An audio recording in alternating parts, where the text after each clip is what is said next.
At Mount Columbia, we look to make sure that our students have access to the best mentors and our teachers. So it was excitement that we welcome Matt Heverly. Matt is a mechanical engineer and maybe has the best job driving the Curiosity rover. Thanks for taking the time to chat with us.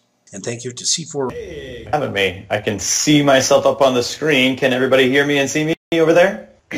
All right. Well, man, thank you guys very much for having me here today. You guys are about to embark on a very, very fun journey for FTC. So I'm going to talk a few different things for you guys. I know everybody's excited to go get brainstorming and start away. I want to show you a couple of different things about how what you guys are about to embark on is just like robotics that we do at NASA. So I'm going to show you guys a few different pictures here. Stand by. All right, so what I wanted to share with you guys is a project that we're working on right now at JPL at NASA, and this is really, really close to what you guys are doing, just a little bit more expensive and a little bit further away. So this is the next rover that we are going to send to Mars in 2020. And what we're going to do with this rover is almost exactly like the Relic recovery, except we're going to recover samples from Mars. So we're going to take our rover and we're going to drive around and we are going to try and really understand if life ever existed on Mars. And the way we're going to do this is we're going to collect samples of the Martian surface. So just like you guys collecting relics and glyphs, we're going to go collect these samples. And just like we're going to drill these samples from the ground, we're going to put these samples here in these tubes, and then we're going to attempt to bring these back to Earth. So just like you guys, we're going to start off in our X there, wherever our landing spot is, and we're going to have to drive to different locations in order to drill and collect these samples. And then we're going to bring them all back to one central location, just like you guys trying to take your glyphs and organizing them all in the areas where you're going to score your points and bringing your relics and putting them back where they need to go. We're going to collect all these samples and put them in one specific location, so that a future mission is going to be able to come along, and what we're going to do is we're going to take those samples and we're going to try and put them into a rocket on the surface of Mars and launch them back to Earth. We're going to bring these samples back to Earth so that we can understand if life ever existed on Mars. We can't make our instruments small enough to really detect evidence of life in situ on Mars, so we have to bring those samples back so that we can put them in laboratories here on the Earth. Another mission that we're working on that's very similar is we're actually going to go to a moon of Jupiter called Europa. We're going to send a robot there. This one's not going to drive. It's just going to land there. But it's going to have to dig into the surface of Europa and collect samples and then put them into science instruments. And we think that Europa is this icy moon where there's this subsurface ocean where there actually may be life. And we're going to go look for signs of life at other places in the solar system. We're going to do it on Mars, and we're going to go to Europa. But all of these projects are just like the FTC challenge that you guys are working on right now.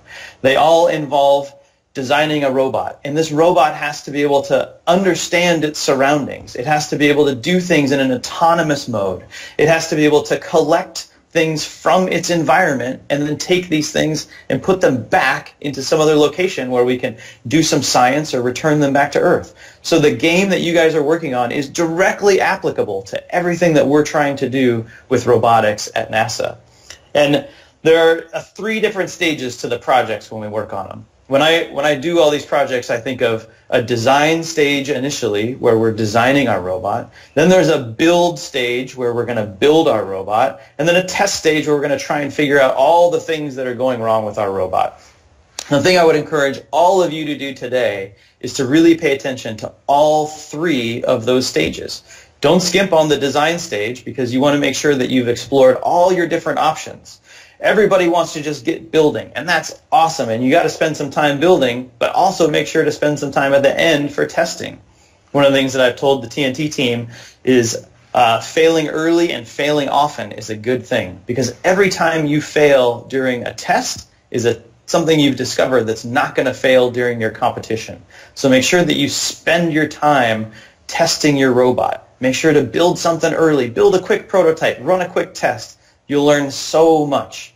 And the last thing I want to say is that the skills that you guys are going to learn here in this FTC challenge are going to apply so many different places later in life. If you want to be a robotics engineer, the things that you're learning today are the things that are going to help you do that job.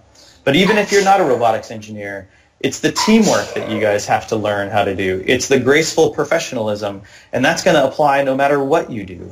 On all of our robots, we have about 1,000 people that work on each of these projects, and you need to learn to work as a team and be able to work with each other and pull out the best in everybody around you on your team. That's what's going to make you successful in robotics. It's going to make you successful in whatever you do, and those are the things that really come out in this FTC challenge. So that's all I really had to be able to share with you guys today.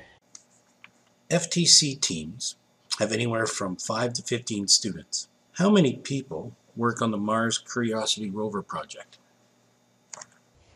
Throughout the life of that project, we had about 3,000 people that were working on that project.